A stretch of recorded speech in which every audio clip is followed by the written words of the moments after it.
সাল্লাল্লাহু আলাইহি ওয়াসাল্লাম, সাল্লাল্লাহু আলাইহি ওয়াসাল্লাম, সাল্লাল্লাহু আলাইহি ওয়াসাল্লাম। বিভিন্ন স্থানের মাটি দ্বারা আদম দেহ তৈরি।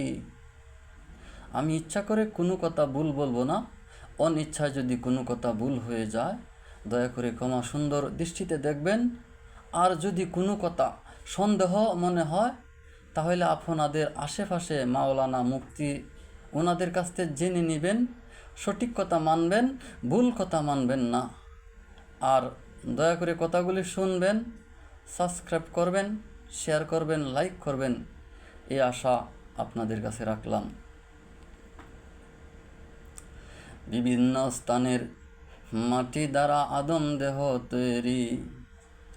হযরত আব্দুল্লাহ ইবনে আব্বাস রাদিয়াল্লাহু আনহু হইতে বর্ণিত আছে যে হযরত রাসূল করিম সাল্লাল্লাহু আলাইহি ওয়াসাল্লাম বলেন, আল্লাহ তাআলা আদি মানব হযরত আদম আলাইহিস সালামকে দুনিয়ার বিভিন্ন স্থানের মৃত্তিকা দ্বারা সৃষ্টি করিয়াছেন। কাবা গৃহের মৃত্তিকা দ্বারা মস্তক, পাক ভারতের মৃত্তিকা দ্বারা পেট ও পৃষ্ঠদেশ, দুনিয়ার পূর্ব সীমান্তের মৃত্তিকা দ্বারা 2 হাত এবং পশ্চিম সীমান্তের মৃত্তিকা দ্বারা 2 পা সৃষ্টি করা হইয়াছে। আর একটি বর্ণনা আছে বাইতুল মুকাদ্দাসের মৃত্তিকা দ্বারা আদম আলাইহিস সালামের মস্তক, বেহেশতের মৃত্তিকা দ্বারা মুখমণ্ডল,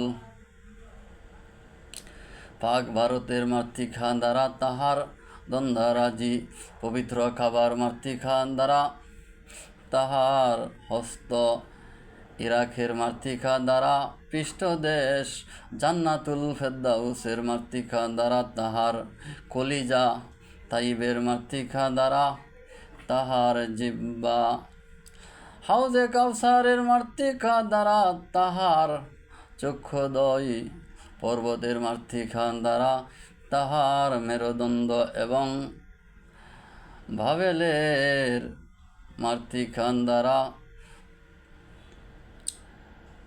তাহার অন্য অন্য অঙ্গ প্রত্যঙ্গ তৈরি করা হইয়াছে।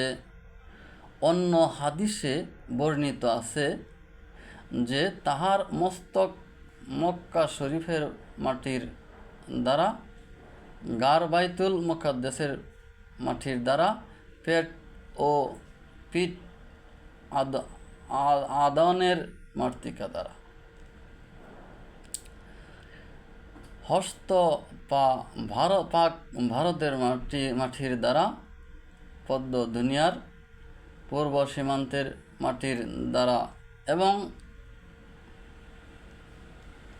অস্থিচর্ম ও মাংস পশ্চিম সীমান্তের মাটির দ্বারা সৃষ্টি করা হয়েছে। এইভাবে হযরত আদম আলাইহিস সালামের দেহ তৈরি করা।